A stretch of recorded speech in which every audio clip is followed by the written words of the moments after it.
It's the middle of the night. I'm lying in bed, trying to settle my mind to the rhythm of rain hitting the window.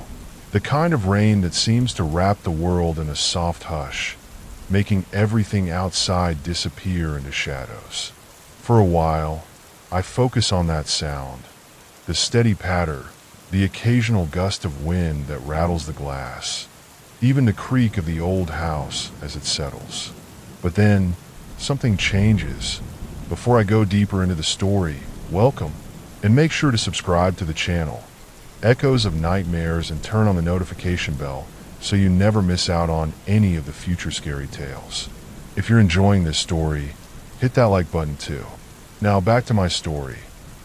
There's a shift, a sense that the quiet has become too quiet. I try to ignore it, to write it off as my mind playing tricks on me in the dead of night. But soon, I can't shake this strange feeling, a prickling on the back of my neck, as if the air is thickened with a presence that I can't see yet. And then it happens. Somewhere just beyond the edge of my hearing, I catch it, a faint, deliberate sound, almost like footsteps, but not quite. Slow, dragging, like something moving closer. Each step is carefully measured, as if whoever or whatever it is doesn't want to be noticed. My heart starts to beat faster. The hairs on my arms stand up, and suddenly, the comfort of the rain turns into something else, something that I can't shake.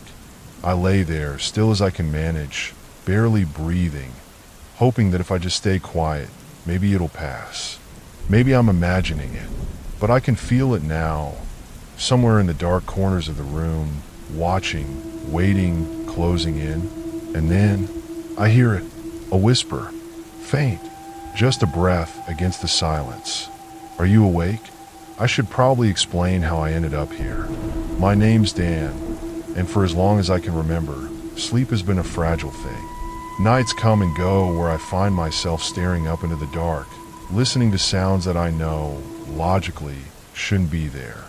Most nights, it's just me and my thoughts in the silence. A few weeks back, needing a break from the city, I decided to take a trip. Someplace quiet, I thought. A small town I'd never heard of, tucked away in the mountains, miles from the nearest gas station. It had a certain charm. No cell signal, no bustling crowds, just isolation. I found a cabin there, the kind that seemed forgotten by time, surrounded by dense forest on all sides, and figured it would be perfect for some rest. At least, that's what I told myself. When I arrived, the cabin looked, well, older than I'd imagined.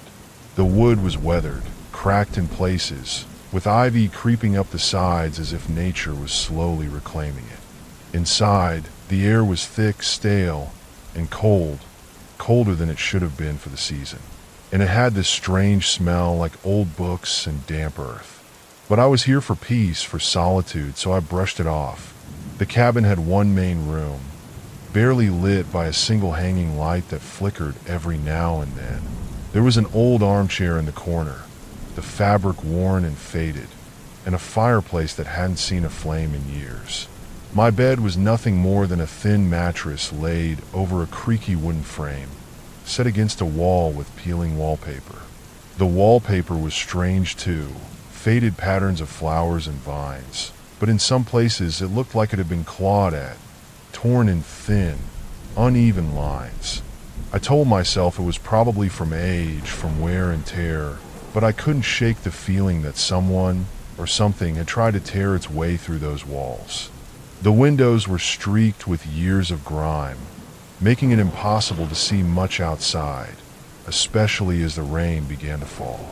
I could just make out the shape of the trees bending and swaying in the wind, their branches tapping against the glass like skeletal fingers. As I settled in, I noticed small things, odd things, like how the floorboards creaked, but only in certain places, as if someone had walked there before me, over and over. Or how, every now and then, the lights would flicker just enough to plunge the room into darkness for a split second, only to come back on as if nothing had happened. And then there was this draft, icy and sudden, that would sweep through the cabin even though I'd checked every door and window to make sure they were sealed. I lay down that first night, trying to find comfort in the sound of the rain. But even as I closed my eyes, I felt a chill run down my spine, a sense of being watched, of something lurking just outside my line of sight. Every time I opened my eyes, there was nothing there, just shadows pooling in the corners of the room. But the feeling didn't go away. I remember lying there, breathing slowly, trying to calm myself. I told myself it was just the isolation, that I wasn't used to this kind of quiet. I tried to focus on the rain, the steady rhythm against the window, hoping it would lull me into sleep. But then, out of the silence, I started hearing something else. It was subtle at first, a faint scratching sound like nails dragging along wood. I sat up, straining to listen, but it stopped as soon as I moved. I lay back down, and just as I was about to close my eyes again, it started up once more, this time louder, coming from the wall right behind my bed. I froze, every muscle tense, listening to that slow, deliberate scraping. And then there was another sound, something that made my blood run cold. It was a voice, a faint whisper, just barely audible over the rain. I couldn't make out the words, but it was close, so close, as if someone were standing right beside me. I lay there, paralyzed, as the whisper continued, sometimes fading, sometimes growing louder, until it sounded like it was right in my ear. And then, as quickly as it had started, it stopped. The room was silent again, but I knew I wasn't alone in that cabin. Hours seemed to pass as I lay there, each second stretching painfully, the room filled with the sound of rain. I kept telling myself to breathe, to calm down, that there was nothing here except my own imagination. But the silence didn't feel like silence. It felt alive, thick and heavy, like the walls themselves were watching me. Just as I started to drift, the tapping began. It was faint at first, a soft, almost hesitant tapping at the window near my bed. Tap, tap, tap. Each sound was measured, slow, as if something was out there, waiting. I could feel my heart start to race, the blood pounding in my ears. I stared at the window, barely able to see past the rain-streaked glass, but somehow, I knew it was watching me, whatever it was. For a while, I lay there, motionless, hoping it would stop. But the tapping only grew louder, a persistent, rhythmic beat that sent chills through my entire body. Gathering what little courage I had, I forced myself up, one slow movement at a time. My pulse was racing, skin tingling with fear, and my every instinct screamed at me to stay in bed. But something compelled me forward. I crept toward the window, each step heavy, cautious, and reached out to draw back the curtain. And then silence. The tapping stopped the second my hand touched the fabric. I stood there, my fingers clutching the curtain, but I couldn't bring myself to pull it open, to look outside. I just stared at the darkened glass, half expecting to see a face on the other side, staring back at me. But there was nothing, just rain. I let out a shaky breath, willing myself to calm down. But as I turned to head back to bed, I heard it again, a different sound this time. It was coming from the other side of the room, from the far corner near the door. A faint scratching, like fingernails dragging along wood. I whipped around, trying to locate the source, but the sound seemed to meld into the walls, vanishing as quickly as it had started. Every hair on my body stood on end. There was something here. I couldn't see it, but I could feel it, a presence, cold and calculating, lingering just out of sight. Hoping to shake the feeling, I decided to look around the cabin.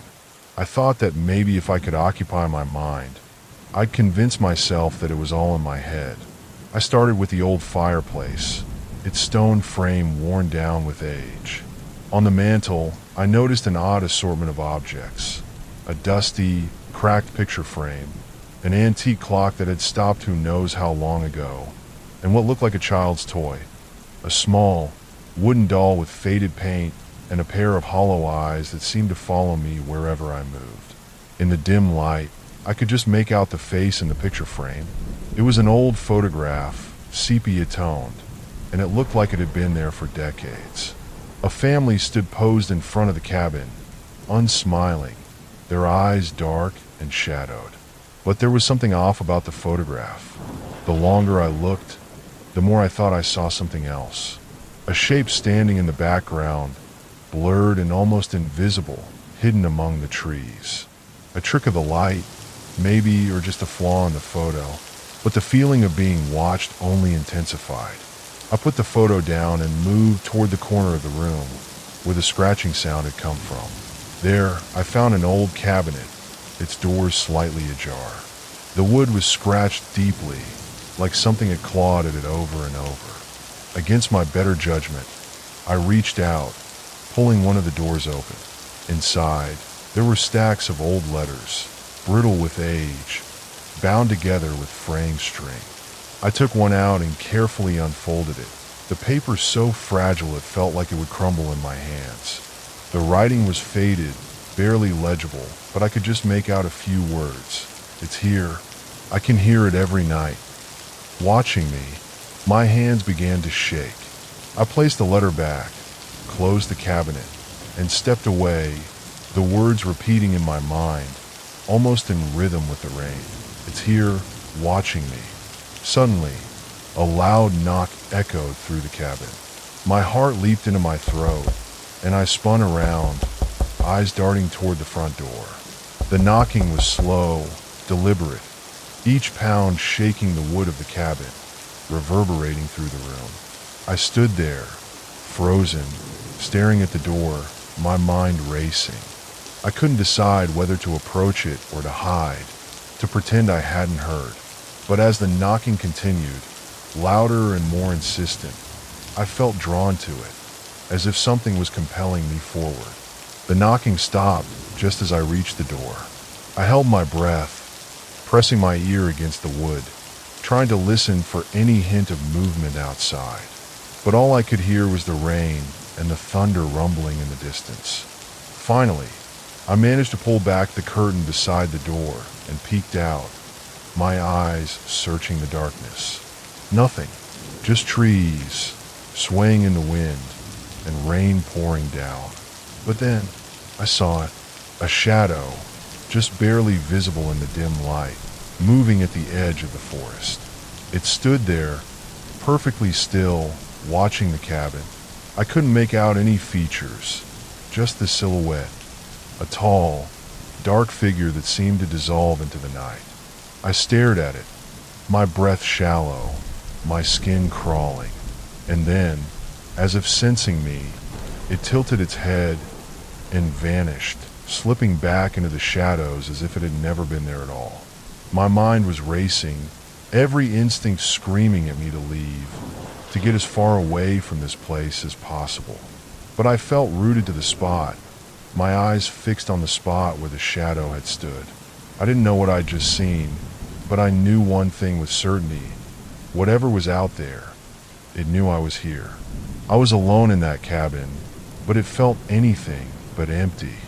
Every corner, every shadow seemed to hold secrets, as if they were whispering things I wasn't meant to hear. I knew something was wrong with this place, and I couldn't ignore it anymore. The cabinet from earlier still called to me, and I returned to it, carefully pulling out the stack of letters again. But as I rummaged through, something else caught my eye, a small, leather-bound journal, wedged into the back, nearly hidden in the shadows. The cover was cracked and worn, the leather so thin it felt like it could crumble in my hands. I could feel my heart pounding as I flipped it open, sensing that whatever lay inside would change everything. The journal entries were shaky, scrawled as if written in haste. Each page was dated over 50 years ago, and they told a story of a man who had lived alone in this very cabin. At first, his entries were mundane. Notes about the weather, sightings of animals, the occasional visitor. But then, they took a darker turn. It started last night. One entry read, the words smeared, as if written in trembling hands. I heard footsteps outside, pacing around the cabin. I thought it was just an animal until I heard it whisper my name. I could almost feel the fear of this unknown man seeping through the years, reaching me from beyond the grave. As I kept reading, the entries grew more frantic, his words descending into paranoia and desperation. The shadows move on their own. I see things in the windows, reflections that don't belong. I feel it watching me. Every night it gets closer. My hands shook as I turned the pages, and with each entry, the man seemed to fall deeper into madness. He described nights of sleepless terror, of waking up to find scratches on the walls, strange marks around the windows, as if something had tried to claw its way inside. He wrote about waking up paralyzed, feeling something cold and invisible pressing down on his chest, a presence that he could feel but never see. And then abruptly the entry stopped. The last page held just a single, smeared line. "It's here. I can't run anymore." I stared at the journal, a cold shiver running down my spine. I didn't know what happened to him, but somehow I knew he hadn't left this cabin. The shadows, the whispers, it was all happening again, and I was caught in it. Just as I set the journal down, I heard it. A laugh, faint, echoing through the hall, like the sound of someone standing just out of sight. I froze, my pulse pounding in my ears. The laugh was soft, almost playful, yet there was something twisted about it, something that made my skin crawl. I turned, staring into the dark hallway, straining my eyes to catch any movement. But it was empty. I took a shaky step forward, every instinct screaming at me to get out. But I couldn't. I had to know. I needed to understand what was happening. The hallway seemed longer than I remembered, the shadows thicker, more oppressive. As I reached the end, I found myself standing before a mirror, a large, dusty frame I hadn't noticed before, leaning against the wall. My reflection stared back at me, but something was wrong. The light from the single hanging bulb cast strange shadows over my face, twisting my features, making me look almost like a stranger. But as I leaned closer, I noticed something even stranger. There was a faint outline in the mirror, a shape just behind me, like the silhouette of someone standing in the shadows. My breath hitched. I spun around, heart pounding, but there was no one there. Just an empty hall, silent except for the sound of my own breathing. When I looked back at the mirror, the figure was gone. It was as if it had been watching me, lingering just behind me, waiting for the moment I turned away. I couldn't shake the feeling that it was playing with me, toying with my fear. I backed away, stumbling into the main room, desperate to put some distance between myself and that mirror. But no sooner had I stepped back than the cabin came alive again. A low creak echoed from the corner of the room, followed by a faint scratching, like claws dragging across the wooden floor. Every nerve in my body screamed at me to run, but I couldn't move. I felt paralyzed, trapped by a fear I couldn't understand. And then, in the dim light, I saw something. Shadows moving across the wall, twisting and shifting like smoke, forming shapes that seemed almost human. I watched, breathless, as the shadows began to take on faces, twisted and distorted, mouths open in silent screams. I could feel their eyes on me, cold and hollow, as if they were reaching out from beyond, clawing their way back into the world. Suddenly, a loud bang shattered the silence, jolting me back to reality. It came from the door, as if something had thrown itself against it, trying to break in.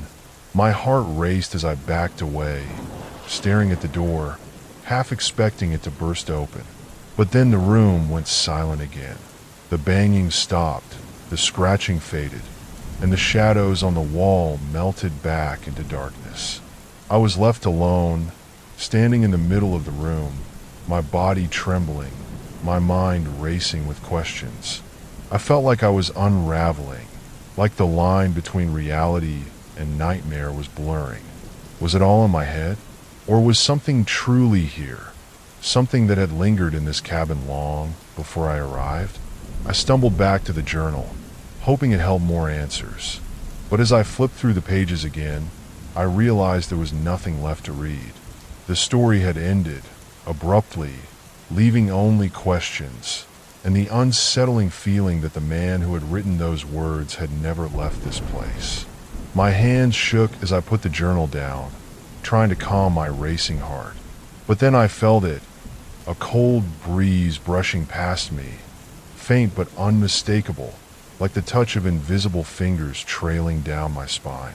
And then the whisper came again, closer this time, almost directly in my ear, soft but unmistakable, a single word spoken in a voice that was not my own. Leave. But something told me it wasn't a warning, it was a command. And the worst part, I couldn't tell if it wanted me to leave the cabin or leave this world. I tried to shake it off, the whispers, the cold touch, the journal. I told myself it was all in my head, just stories left behind in an old, forgotten cabin. But as I paced the room, trying to find some sense of calm, the shadows began to shift again, moving in the corners of my vision, just out of reach. I could feel them watching, lurking in the edges of the room, closing in. My heart raced, the air around me thick with tension. The rain, which had once been a soft background noise, now felt like a pounding drum, echoing through the cabin. It grew louder and louder, each drop crashing against the roof like a hammer, a relentless rhythm that seemed to be counting down to something I wasn't ready for. Then I saw it, a shadow, more distinct than before, slowly gliding along the wall in front of me. It moved with purpose, deliberate and slow, its form shifting, stretching like smoke. My breath hitched as it began to take shape, a vaguely human figure with hollow, empty eyes and a mouth twisted in an unnatural grin. It stopped, staring back at me from the wall. I froze, feeling a chill unlike anything I'd ever known. My mind raced, desperately trying to make sense of it. What would you do if the shadows seemed to be moving closer? That question echoed in my head, a whisper that seemed to come from somewhere outside of myself. The figure didn't disappear this time. It lingered, staring, its head tilting slightly as if studying me. I backed away, my feet stumbling over each other, and that was when I felt it, a rush of cold air from behind, brushing against my neck, sharp as ice. I could feel the room getting colder, the temperature dropping with every breath, my skin prickling as the cold seeped into my bones. The shadow on the wall began to move closer, slowly, almost playfully, as if it knew I couldn't escape. My back pressed against the wall, my heartbeat pounding in my chest, each beat louder than the last. And then, out of nowhere, I heard it, the laugh. It was soft, almost gentle, a low chuckle that filled the room, weaving through the sounds of the rain. I looked around, frantic, but there was no one there. No one except for the shadow on the wall and the darkness that filled every corner of the room. I squeezed my eyes shut, hoping that when I opened them, it would all be gone. But the laughter only grew louder, echoing through the room like a taunt. Suddenly, my eyes snapped open, and I saw another figure. It was closer this time, a dark silhouette standing just a few feet away, watching me with an intensity that sent shivers through every nerve in my body. Its form was vague, shifting, almost fluid, but the eyes, they were sharp, piercing, locked onto me with a hunger that I couldn't describe. I tried to move, to back away, but my legs felt like they were rooted to the spot. The room felt smaller, the walls closing in, the air thick with the scent of damp earth and something else, something metallic, like the faint tang of blood.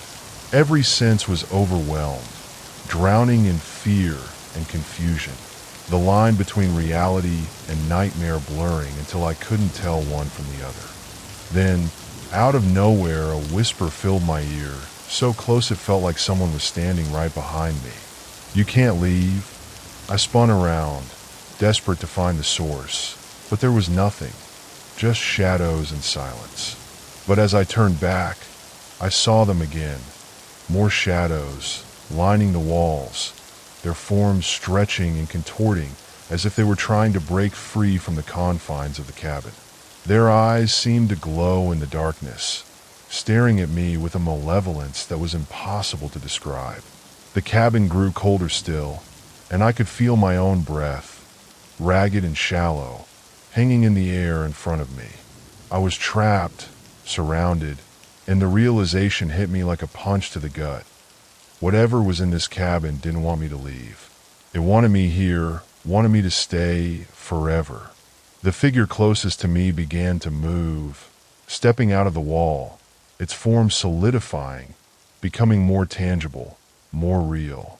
I could see its face now, twisted and warped, a sickening parody of human features. Its mouth stretched into an unnatural grin that revealed rows of jagged, sharp teeth. It took another step forward, and I could feel my body locking up, a primal fear rooting me to the floor. I wanted to scream, to run, but no sound would come. The shadows continued to close in, their forms pressing closer, their hands reaching out, long and thin, fingers like claws stretching toward me. I could feel their touch, cold and searing, as they brushed against my skin, pulling me deeper into the darkness. The rain outside turned into a violent storm, thunder crashing, lightning flashing through the windows, illuminating the cabin in brief, blinding bursts. Each flash revealed more shadows, more faces, all twisted in horror, their eyes wide with a terror that mirrored my own. The figure before me leaned in close, its cold breath on my face, and whispered in a voice that sounded like it had come from the depths of the earth. "We've been waiting for you." And in that moment, I realized I wasn't the first. There had been others before me, others who had come to this cabin, drawn by something they couldn't understand. And now, I was just another in a long line of souls trapped here, bound to this place by a darkness I couldn't escape. As the shadows closed in around me, I could feel my vision blurring, the world fading into darkness. And just before everything went black, I heard that laugh again, a soft, mocking sound, echoing in my mind as I slipped away. What would you do if you found yourself in a place like this, and there was no way out? As I stumbled back, trying to make sense of the twisted faces around me, I felt an intense pressure in my chest, as if something was squeezing the air out of my lungs. I gasped, clutching at my chest, and that was when I heard it, a voice, low and chilling, whispering my name from somewhere deep within the walls. It started softly, a faint murmur that grew louder, reverberating through the room until it was impossible to ignore. My name echoed from every corner, overlapping and building in intensity, each repetition more sinister than the last. And then it wasn't just one voice. There were many, whispering, hissing, overlapping in a cacophony of sounds that twisted together like a dark chant. Every inch of my body screamed for me to run, but my legs felt like lead, as though something unseen was anchoring me to the floor. The rain outside roared against the windows, thunder shaking the walls, each crash illuminating the room in terrifying flashes of light. In those brief moments, I saw them, all of them, figures in every corner, faces twisted in agony, mouths open in silent screams. They were coming closer, closing in, filling every space, every shadow. Suddenly, the walls themselves seemed to be shifting, the room warping as if it were alive, breathing, pulsing. I tried to step back, but my feet wouldn't move. My head spun, the air thick with the scent of damp earth and decay, and I felt the temperature plummet again, the chill seeping into my bones. Shadows stretched across the floor, twisting and turning, like tendrils reaching out, their shapes contorting into faces, hands, claws. The whispers turned into screams, each voice louder and more desperate, calling my name over and over. And then, as if something had snapped, everything in the room began to move. The walls creaked and groaned, shifting inward as though they were closing in, trapping me in this suffocating space. I tried to scream, but my voice was swallowed by the darkness, lost beneath the roar of the storm. And just when I thought I couldn't bear it any longer, the lights flickered, and I saw it. Standing in the center of the room was a figure unlike any I'd seen before, tall and looming, its form shrouded in shadow, its face obscured, save for two hollow eyes that glowed faintly in the dark. It didn't move, but I could feel its gaze piercing through me, as if it were looking straight into my soul. The walls seemed to pulse with every heartbeat, closing in as the figure took a single, deliberate step toward me. Its hand extended, skeletal fingers reaching out, and I felt a cold unlike any I'd known brush against my skin. I tried to back away, but it was useless. My body wouldn't respond. I was frozen, trapped in this nightmare with no way out. Then I heard another sound, laughter, soft and mocking, echoing in my mind, overlapping with the whispers. It was as though the room itself was alive, feeding off my fear, savoring every ounce of terror that pulsed through me. I closed my eyes, praying that it would all just stop. But when I opened them, the figure was closer, its face inches from mine, eyes like empty voids staring back at me with a hunger that chilled me to the core. Just when I thought I couldn't take any more, the room shifted again. A door appeared in the far corner, barely visible in the shadows, a faint sliver of light seeping through. Hope surged within me. I could escape, I could run. I stumbled toward it, the whispers following me, clawing at my mind with every step. My hand reached for the door, fingers brushing the cold wood, and I yanked it open.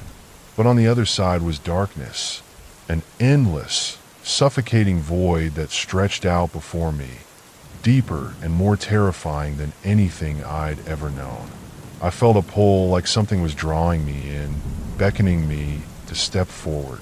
The laughter grew louder, wrapping around me, and I realized with horror that the door wasn't an escape. It was a trap. The shadows around me shifted, forming a circle, their faces twisted in grotesque grins as they watched, waiting. The figure in the center raised its hand, beckoning me forward, and I felt my feet moving, drawn by a force I couldn't control. The void loomed closer, and I knew, deep down, that if I stepped through, I'd be lost forever. Would you step through? Or would you turn back, knowing there might be no way out? I fought to pull away, my body straining against the invisible force, every nerve screaming for me to resist. But the pull was too strong. I felt myself leaning forward, inch by inch, the darkness growing thicker, colder. My hand hovered over the threshold, my mind screaming in terror, and just as my foot began to step into the void, the door slammed shut. I staggered back, gasping, my heart pounding as the room fell silent. The whispers stopped, the shadows receded, and the figure disappeared, leaving me alone in the suffocating darkness. But I could still feel it, the presence, the lingering touch of something far more terrifying than I could comprehend. The room seemed to settle, as though it had claimed its victory, savoring the terror it had inflicted. I knew then that I hadn't escaped. I was trapped, bound to this place, just like all the others who had come before me. And as I stood there, alone in the silence, a final whisper echoed in my mind. Welcome home. What would you do if you found yourself in a place like this, where the shadows never leave and the darkness never ends? I don't know how I managed to make it out of that room. Everything after I touched the door is a blur. like fragments of a nightmare half forgotten upon waking. I remember stumbling through darkened hallways, feeling the cold air cling to my skin, the scent of wet earth thick around me. Somehow, the front door was open. I saw the faint glow of dawn breaking through the rain outside, and with what strength I had left, I forced myself through it, out into the cold, wet air, the rain washing over me as I collapsed to my knees. I looked back at the house one last time. For a moment, it seemed still, lifeless, just a hollow shell of wood and stone. But then, just as I started to turn away, I thought I saw a shadow in the window, watching, waiting. A shiver ran through me, but I didn't stop to find out. I left that place behind, vowing never to look back. Weeks passed, but the memory of that night lingered like a stain on my mind. Every time it rains, I find myself wide awake, listening to the drops hitting the window, the memory of that creeping sense of dread returning. Sometimes, in the silence of the night, I hear faint sounds, a tap on the window, a creak of wood shifting under some unseen weight, and for a split second, I wonder if it followed me, if it's still out there, watching, waiting. I've tried to convince myself it was just a bad dream, a trick of the mind, brought on by the isolation and the storm. But deep down, I know that place was more than just a house. It felt alive, hungry, as though it was waiting for me, or for the next person to step through its doors. And each night, as the shadows creep around me and the rain falls in steady rhythm, I feel its presence, that faint whisper brushing against my thoughts, telling me I'll never truly be free. Could you sleep peacefully after that?